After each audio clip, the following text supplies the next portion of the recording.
Hi, Jenny here. I meant to go live a little bit earlier, but I wasn't watching the time. And then I looked at the clock and I thought, oh my God, what time is it now? It's nearly 9. I thought, oh, I said I was going to come on today, so I got to keep my promise. So here I am. And we wanted to talk about the entrance. So yesterday we talked about bathrooms. Oh, and I wanted to add one more thing about the bathroom. I was reading the same book, and then you wouldn't believe what it said. It said, drains suck energy. Okay, so if you have a sink and the sink has a drain, it says the drain sucks energy. Well, I don't know if water is considered energy, but the interesting thing was, I never heard of this before, to remedy the situation, so it was considered a cure. You're supposed to put a mirror, and you put a mirror directly above the drain of the sink. So that means if your sink is in front of you, you have the drain, you put the mirror on the ceiling, right above, a round mirror on the ceiling above the sink, because that will suck up the bad energy that's going down. It will lift it up. I thought, wow, that's creative. I mean, I would have never thought of that. Super creative. So, 2 points for that. I mean, so you got to really, it's just so interesting what people come up with. I'm just fascinated with the cures people come up with. So anyway, enough about that. But it just bothered me so much, I thought I better share it before I forget. So today I want to talk about the entry. So a lot of times we say the entrance is very important in feng shui. And why is that? Well, the entry is considered, like the facade of your house. Facade meaning the front, part of the house. They consider that like your face, like because it's the first impression. So you see the house, and that's your first impression. So the entrance and where the door is kind of like very important. And we also say the energy, the chi, enters into the front door. So that's why we like to keep our door, in front of our door, clear and open. So there's nothing to block the chi to come inside the house. So the best thing for you to do, I think, what I recommend, and for my clients and for my friends or for anybody, is to stand in front of your front door with your back to the front door. So you're looking out into the street or out into whatever you have. And then you can just stand there and see what's in front. Is there anything blocking? Sometimes there could be, a tree, or there could be, people have junk. I mean, or, some other things. So what you want to do is to make it as open as possible. So if the tree is far away, there's nothing to worry about. But if the tree is very close to your front door and it blocks your front view, maybe it's a good idea to think about, maybe you should cut it down. And if it's a big tree, just because you cut it down doesn't mean that you have to just leave it like that. You can replant another type of tree. But when you plant trees, you got to think about it, because every tree grows to a different height. You want to know what kind of tree you're going to plant. How tall is it going to be? How wide is it going to be? And how long will it take to get to that height? And what's the view from the front of your door? Because every house is different. What kind of tree will suit the area? And don't forget about roots.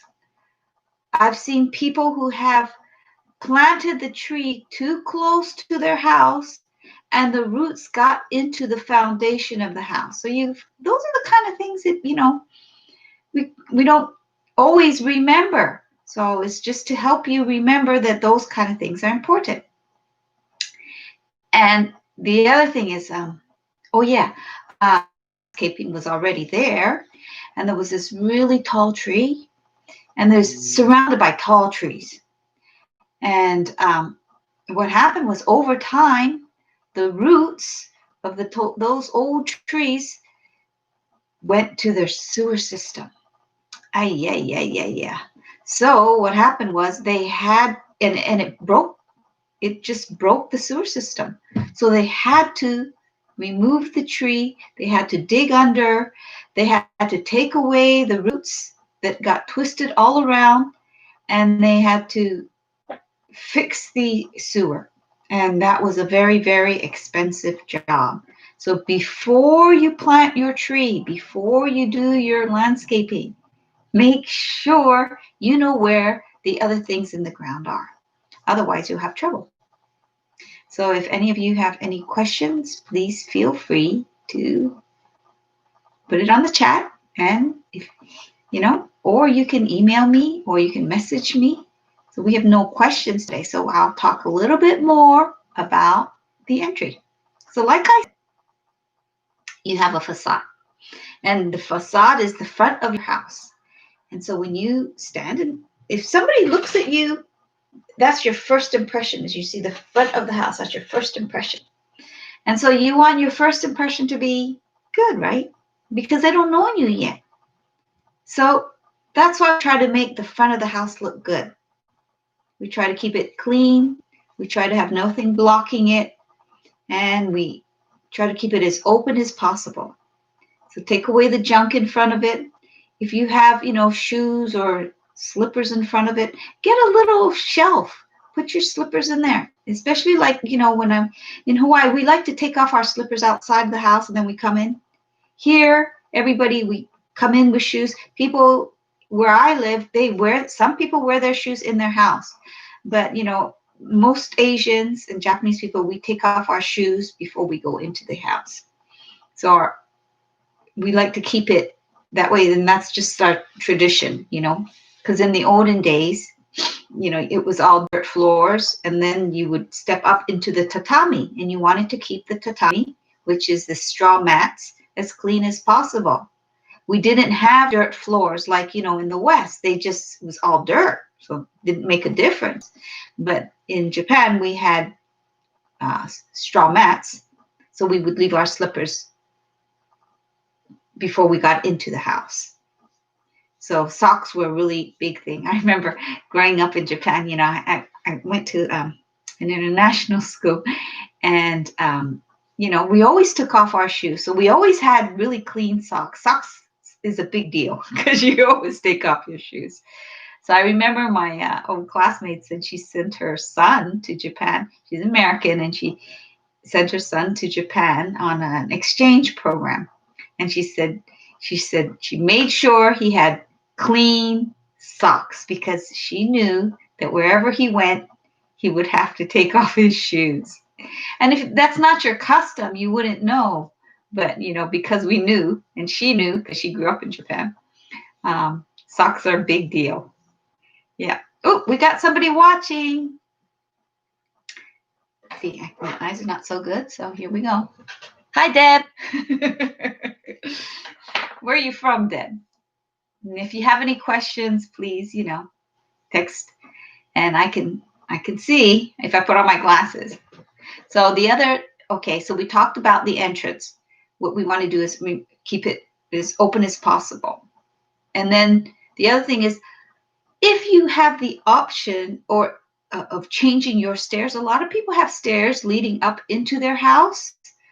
Well, a lot of times, in America, the width is about 3 feet wide. That's enough for, a person to walk by. But if you can, I like to make it a little wider because it just feels more welcoming. So what we want to do for our entrance is to just make it feel welcoming. It's like, come on over, we welcome you, and that's good feng shui because it's about relationships with people. You want to make your house welcoming. You want to make it nice. You want the front door view from your front door to be open and wide. And when it's open and wide and a lot of space, we say there's a lot of chi. And we say there's a lot of water. So in feng shui, water is not always literally water. It means open space. And what's good about having a big open space? It's a metaphor for opportunity.